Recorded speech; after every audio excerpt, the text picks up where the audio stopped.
tongue can bring death or life. Those who love to talk will reap the consequences.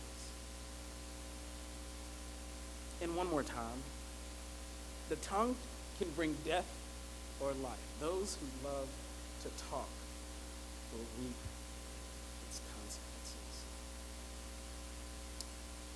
I don't like dentists.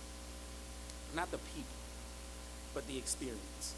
And I'm going to tell you when that happened to me. I was about 18 or 19, and I had a dentist appointment. And I've always been a little nervous about dentists, but this particular time, I was up one night watching this movie, and I don't remember the name of the movie, but it had a dentist in it. And this dentist went home on his lunch break, and he found his wife having an affair.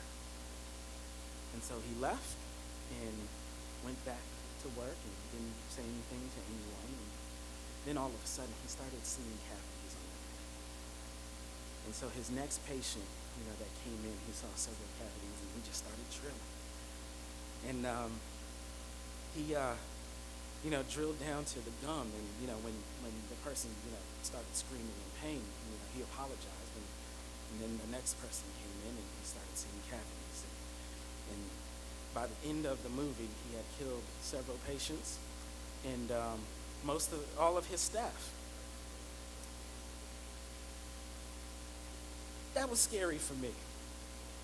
I had a dentist appointment, I want to say the next week, and I went in, and my regular dentist was not there. And the person who was there kind of resembled the actor in the movie.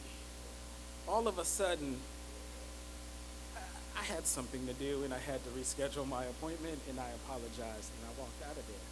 Because sometimes the things that you see really control your life. Sometimes the things that you experience really control your life. The title of the message today is The Sixth Sense Plus One. The Sixth Sense Plus One. Now, there was a movie called The Sixth Sense.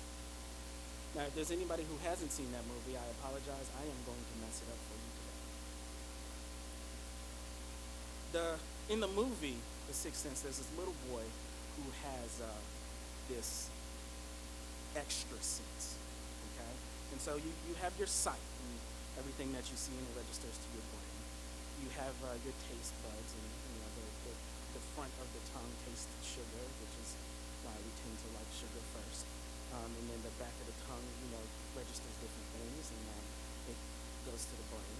And then we have touch, and when we touch things, we have these nerve receptacles in our skin and different parts of our body. And so we can touch. And then we can hear, and we got the eardrums in there, and there's a nerve endings, and it goes back to our brain. And then we have smell, and there's some mucus in our nose, and then there's some nerve receptacles in the back of that mucus, and so it pulls particles out of the air, and it registers it as smell in the brain. And in the sixth sense, that we assume that most people don't have, that this little boy had, was the ability to see dead people. And so some people call that ghost.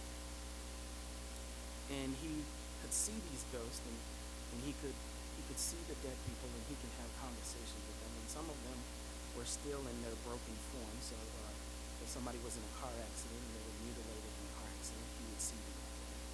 If somebody got shot, he would see them that way. But he had this extra sense that he could see dead people. And I want to propose to you today that a lot of us also have this sixth sense. I see dead people. And I believe that you see dead people too. I believe that sometimes you can drive down a street and you can see dead people walking. Now, these people haven't died, but we assume that they're dead. Sometimes you see some dead people because they don't look like you, and you just discount them. For example, if I am really skinny and I see somebody who's really large, I discount them and I say, well, they're dead to me. Skinny is what matters. And if I'm really big and I see somebody who looks like they might need an extra sandwich, I discount them and I consider them dead to me. They don't matter. Sometimes we have people who discount people by money. So a billionaire looks at a millionaire and says, he's not important. He doesn't exist. He's dead to me.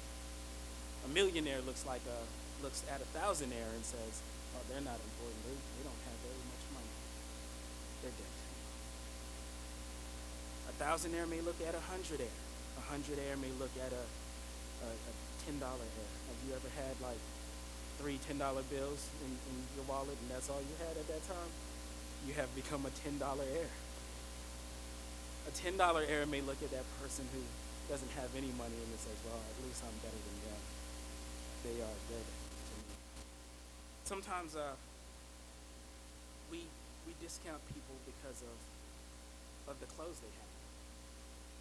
So if I have the brand new pair of Jordans and I look at your shoes, I'm thinking, what are those? If I have on the real dress and you have on the discount dress, I guess I'm touching somebody. If I have on, the latest gear, the latest headphones or the latest chain or the latest hat or whatever the apparel is, and I look at the people who don't have it, well, instantly, they're dead. They don't matter. We have this sixth sense. There's some people who look at people with talent, and we see the praise team. They cannot get up here and they can sing, but we can see somebody else get up here and they don't sing so well. All of a sudden, we decide that they're not worth praising God. Stop singing. You don't matter. You're dead. If somebody walked in here right now wearing an inappropriate outfit, something a little too short, something a little too tight, something a little too big, something a little too whatever, we consider those people to be dead. Sometimes we look at people's sin, right? And we actually get at the heart of the matter and we see somebody who's just not living right.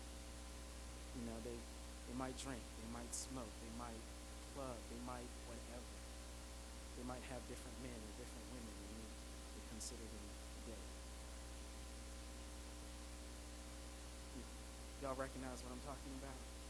Y'all seen your sixth sense? And we look at these people and we see dead people. And we're looking out, we see dead people. And sometimes your life gets consumed with dead people. And there's a man in the Bible that God gave a dead people experience to. His name is Ezekiel. If we can go to Ezekiel 37. The Lord took hold of me, and I was carried away by the Spirit of the Lord to a valley filled with bones. I imagine Ezekiel at this point was kind of creeped out. Because right before this, God is telling him how he is going to bless Israel. And then he takes them into this place where he sees dead people. And there are bones all around. He led me all around among the bones that covered the valley floor. They were scattered everywhere across the ground, and they were completely dried out. If you could put yourself in this situation, you may want to ask what happened.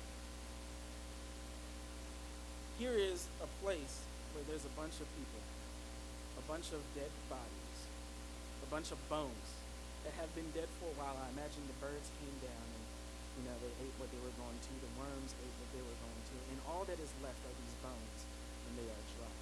And they are not buried. They're just laying on the surface. If you can have a vivid scene of that, and you have to wonder, how did all these people die? Well, in a lot of cases, we killed them. I killed them. You killed them. Have you ever been to a funeral? Anyone? Anyone ever been to a funeral? Now, usually, when you go to a funeral, they may have the viewing first, right? And you walk in, and you come up, and there's the casket, and you go up to the casket, and you view the body, and then you walk away, and you go talk to other people. Have you ever been to a funeral of someone that's not dead yet? Let me paint this picture. So you walk into a room. And you see somebody that was dead to you in your brain. And so you look at them to make sure that you have eye contact with them, that they know that you're there, and you know that they're there, right? So you have the eye contact, but you don't speak to them. You walk away and you go talk to someone else about it. That's a viewing. That's a viewing. They're not dead yet, but we just had a viewing. Have you ever had a group of people get around and talk about somebody, and you're like, wow, I know, when they were young, they used to be cute. I don't know what happened to them. I don't, man, they just went downhill. It just, that's a eulogy.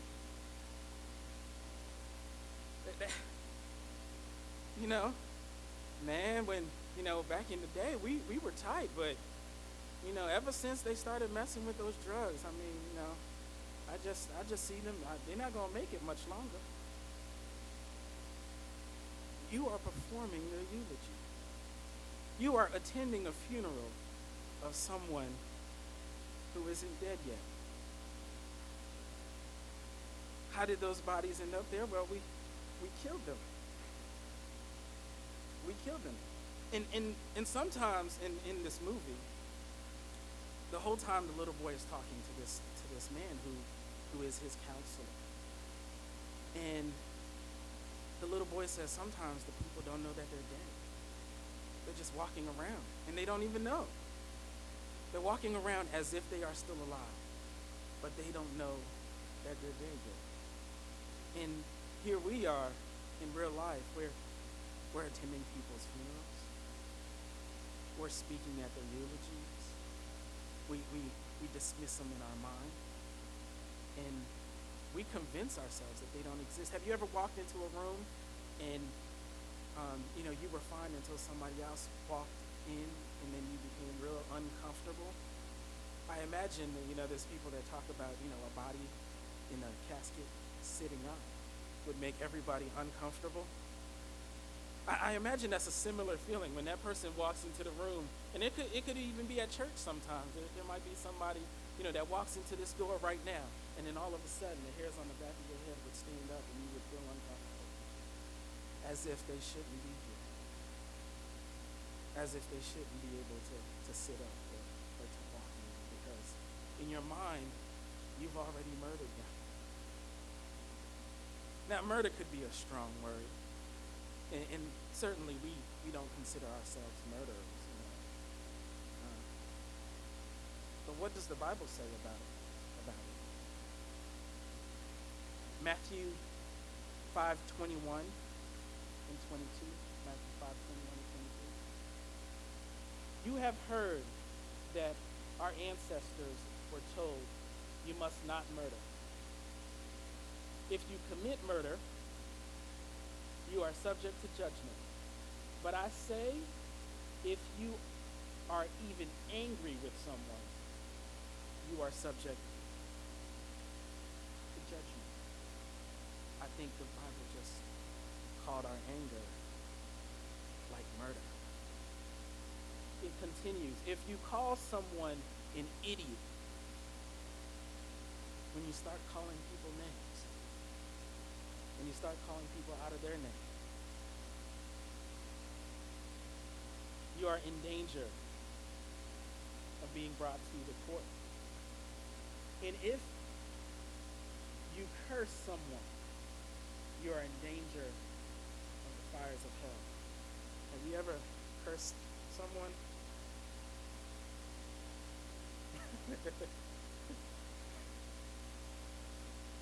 The Bible says it's like you just murdered them. You have the same accountability as a murderer. Let's go to John. 1 John 3:15.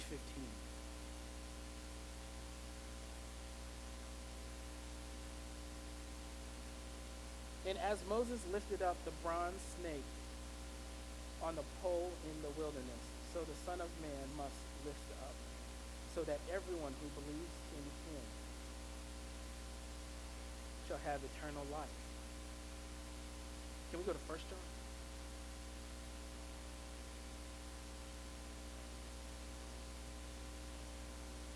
I put a lot on Steve today. I'm thankful for Steve. If we love our Christian brothers and sisters, it proves that we have passed from death to life. But a person who has no love is still dead. Anyone who hates another brother or sister is really a murderer at heart. And you know murderers do not have eternal life within them. So not only does the Bible call us murderers, but it says if we hate our brothers and sisters, you don't have eternal life in us. AKA, you are dead. Now it's different when I say you're dead and when God says you're dead. Because he has the power of life. He has the power of death. Yet he says you have the power of life and you have the power of death in your tongue. You can control whether someone lives or dies with your tongue. With the words you speak, you have the power to give life or to take away life. That's a lot of power.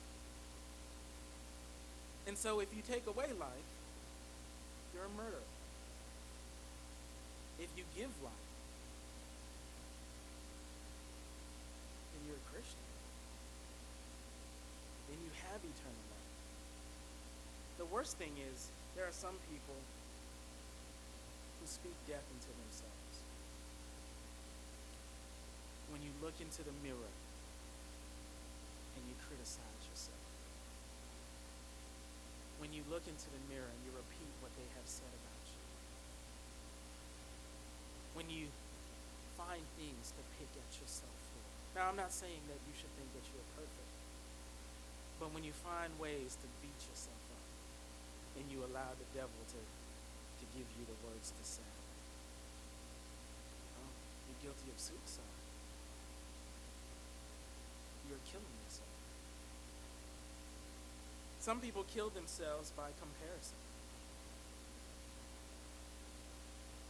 When you compare yourself to anything, whether it's another person, whether it's something else that someone else may have, whether it's a house or a car or a significant other or a wit or you kill yourself by comparison. Because as soon as you start comparing yourself, you inevitably fall short. Not only of what that other person is, but what God made you. You fall short. Deuteronomy 30:19.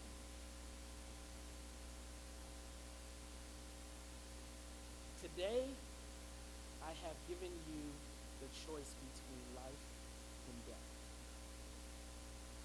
between blessings and curses. Now, I call on heaven and earth to witness the choice you make.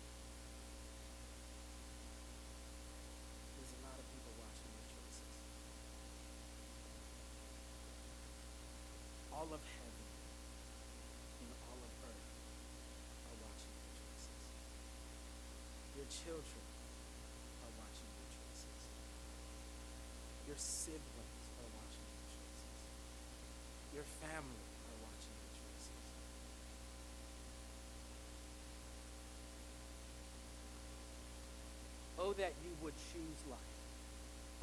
that you would choose life so that you and your descendants might live.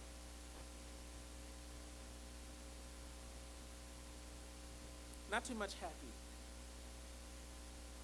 about that. It's not a happy message at the beginning. It's one of those words it's really hard to stomach. You are a murderer. You commit suicide. Your life may be a story of a serial killer turned suicide. But we call that murder suicide. And oftentimes with our mouth, in our hearts, that's where we find ourselves. That's where we find ourselves. Now, the good news is the plus one.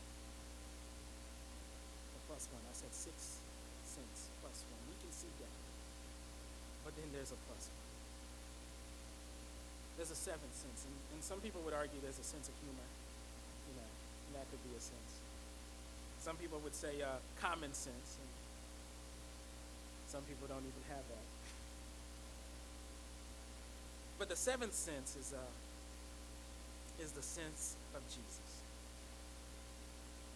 Because regardless how you see yourself and what you may be guilty of with your mouth, the Spirit that lives in you sees it differently.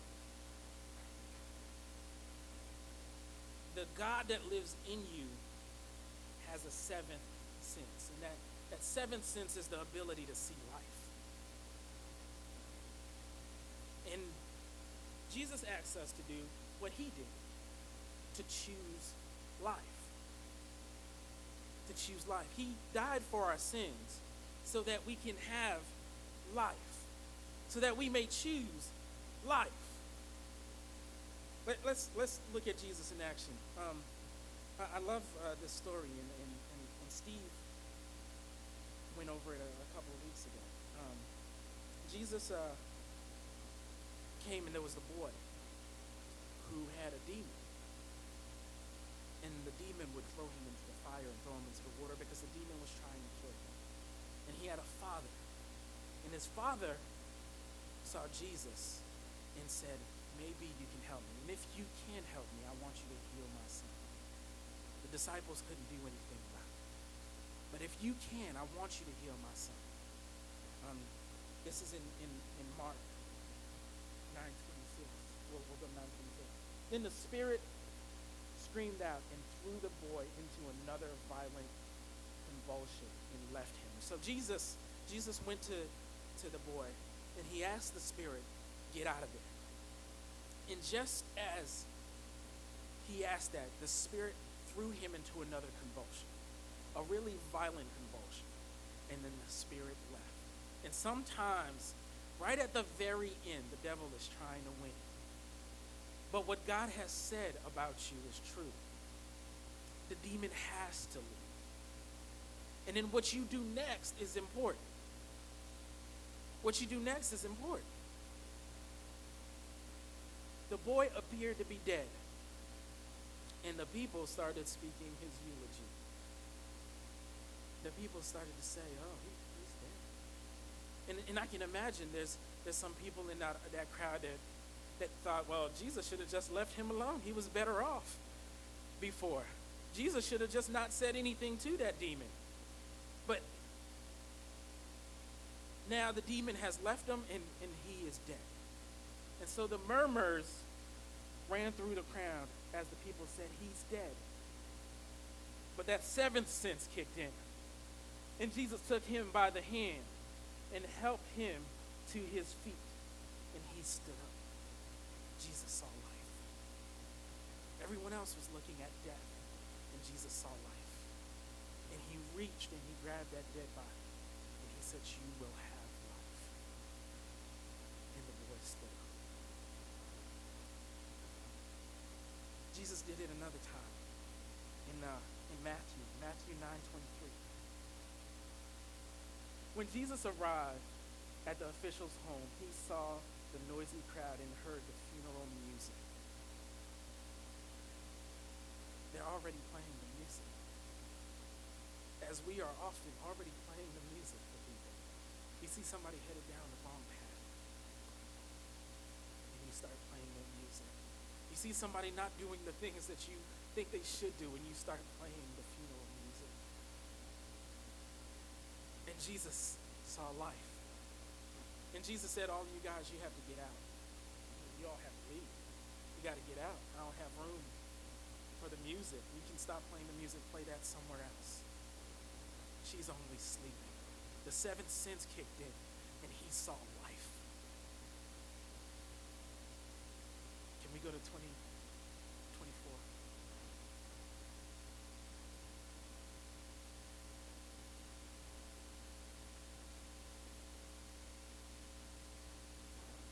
I didn't even give him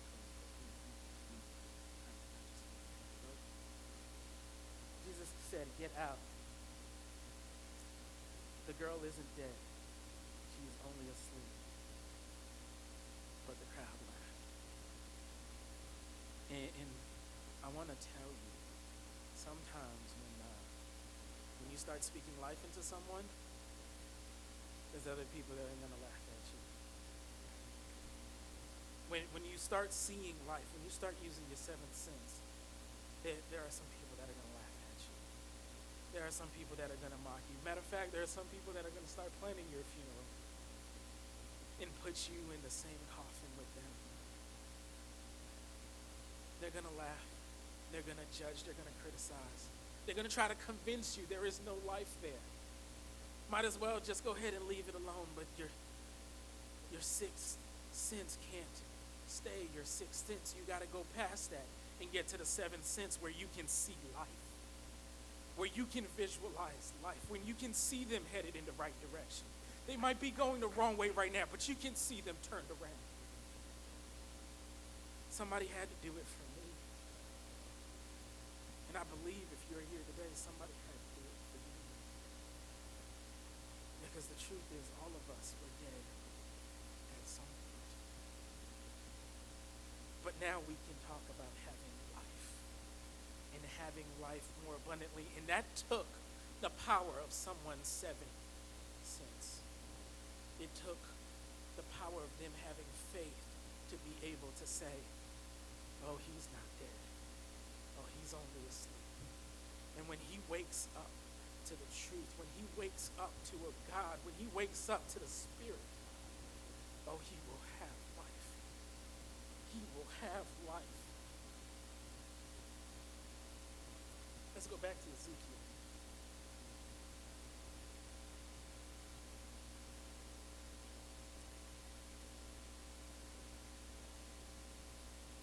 Notice that these bones were really dry.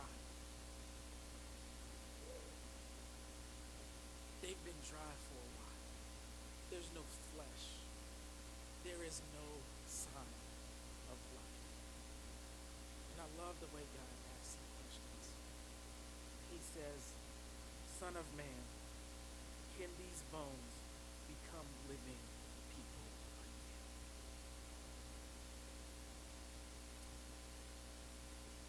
And I want you to pay attention to how Ezekiel answers. Ezekiel has seen God do some amazing things. He has been walking with God, and he knows the capability of God.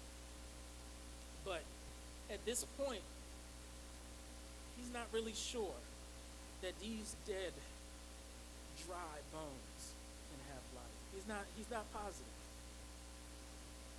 But he's positive in God's wisdom.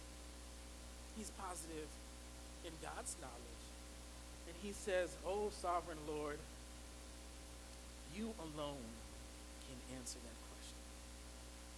God, I'm looking at these bones, and I don't know that they can have life, but you can answer that question. Only you know what the future is.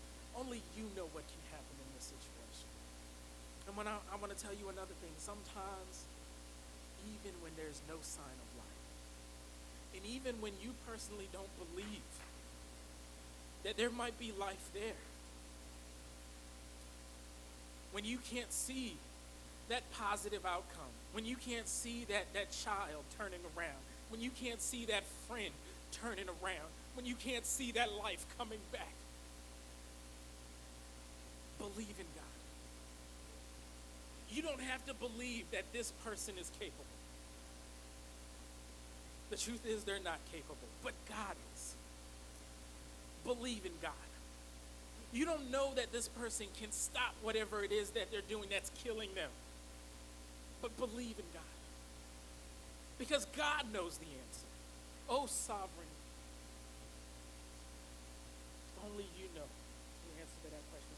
Then he said to me, speak a prophetic message to these bones and say, dry bones, listen to the words of the Lord. This is what the sovereign Lord says. Look, I am going to put breath into you and make you live again.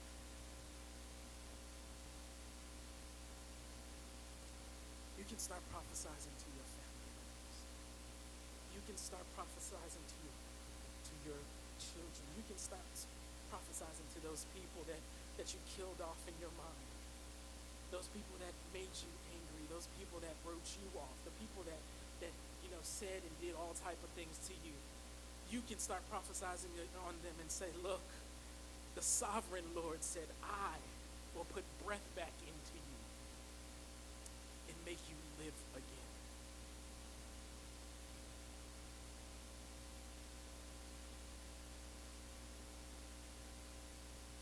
And you will come to life, and you will know that I am the Lord. See, the thing is, we've been too busy killing people off, and we're forgetting that we need them to know the truth.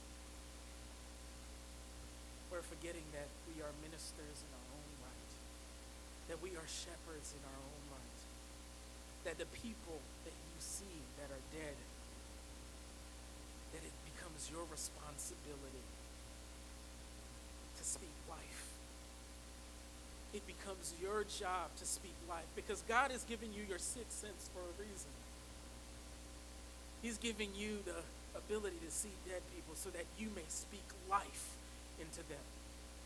So that you can see that, well, you may not be doing what is right now, and you may not know the truth now, and you may not know God now. You may not even believe that there's a God, but I believe that God can have you know, and God can put breath back, and God can give you life.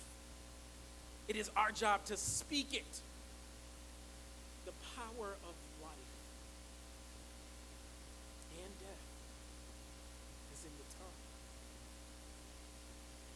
I spoke this message just as he told me. And then suddenly, watch God. There was a rattle. Now keep in mind, these bones are scattered. They're not necessarily close to each other. All the bodies aren't aligned. Everything isn't, you can't just put it back together, but they started to shake. Oh, and they're ready. They're anticipating that breath. They start putting themselves back into formation. They begin to rattle. The noise all across the valley, the bones of each body came together and attached themselves as complete skeletons. God says he will make them whole. Now I know that you know somebody, you have somebody in your life, even if it is not you, but especially if it is you, that there's a part of you that is missing. There's a part of you that is broken. There's a part of you that somebody took. There's a part of you that somebody bruised. There's a part of you that just seems to have fallen off. And God says he wants to make you whole. We have to speak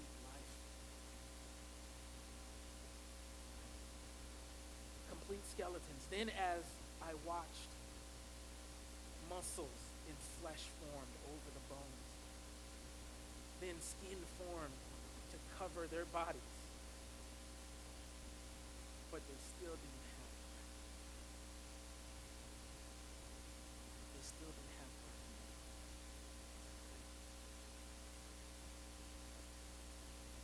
Why didn't they have breath then? Because sometimes God will give you the evidence when you have doubt, when you start speaking, when you decide that, you know what, I'm not going to continue speaking death into that person's life. I'm going to start speaking life, and they start laughing at you, and they start mocking you, and they start thinking that you're crazy, and they start, taking themselves away from you because they don't want to be part of what illusion that you may have. They can't see what you see. God will give you a sign that says, keep talking. Keep talking. It's not going to be a one-time take. You're not going to say, you know what, I see you living, and it all comes together at once. Keep talking. Keep speaking the words of encouragement. Keep speaking the words of life. Keep speaking it into your children's life. Keep speaking it into your parents' life. Keep speaking it into your friends' life. Keep talking. Keep talking. Can we go one further, Steve? Then he said to me, speak a prophetic message to the winds. Son of man, speak a prophetic message and say, this is what the sovereign Lord says. Come, O breath, from the four winds, breathe into these dead bodies so they may live. Keep speaking. Keep speaking. Keep speaking. Keep speaking what God says about them. Keep speaking what God tells you they can be. Keep speaking to yourself that God made you wonderfully, that God made you perfectly, that God made you in his own image, that you may not have it all together, but I am made you, that you may not have all the answers, but I am has all the answers, that you may not know the right way, but I am knows the right way, that he guides your step. Keep speaking to yourself. Keep speaking. Ezekiel, moments later, saw those bones that had been formed come to life. The breath entered their body, and they started to breathe, and they stood up. They stood up, and they were whole. There's a video, and we were going to try to play. Do you have it, Steve? I told you, I gave Steve a lot today.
they thought there'd be some blockage somewhere in his heart. And they looked and they did all types of testing, and they couldn't see any blockage. And then his heart stopped. And they tried to resuscitate him several times, and they did CPR, and they gave him paddles, and they tried to get him, and none of it worked. And they pronounced him dead. And this is not a made-up story. This is a true story. And they pronounced him dead. They went out and they told the family he's passed, and they allowed the family to come in and view the body before they put him in the and he was dead for well over 45 minutes or so. And by that time, several people had started praying. The family started. They called their pastor, and their pastor came. And the family said their goodbyes, and they were really confused. And his daughter felt like she lost one of the biggest parts of her life, and that the wife was a mess. And the son was a mess, and the son was the last one who really him and the pastor were sitting there. All the monitors have been taken off.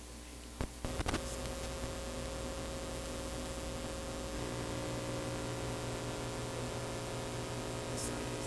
the son was and I imagine God said to me,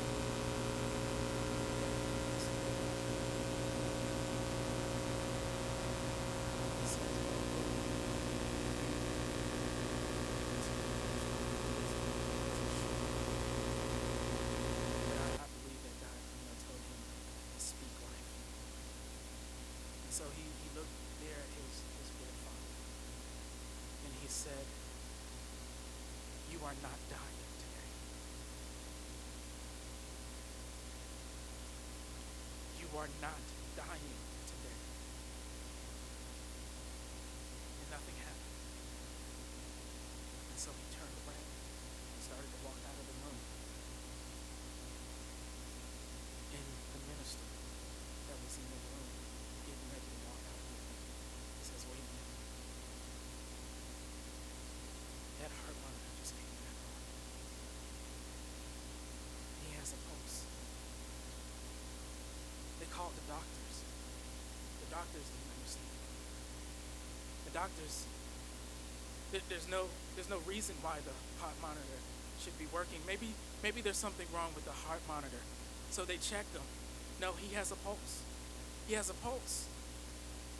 And so they go into surgery, and they give him a pacemaker. But his heart all of a sudden seems to be working fine. They don't know why it stopped, and they don't know why it's working now. He was in a coma for 5 days, and then he woke up, and he was fine.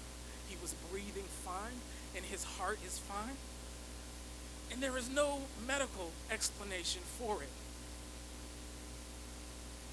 But there is the reality that on that particular day, that little boy decided to speak life into his father's life. He spoke life into someone that everyone else, all the professionals, everyone else had already decided was dead,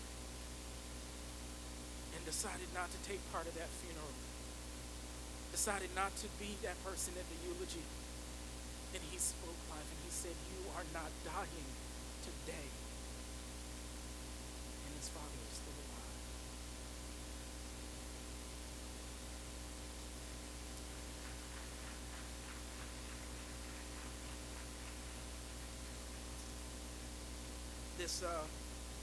This idea of +1.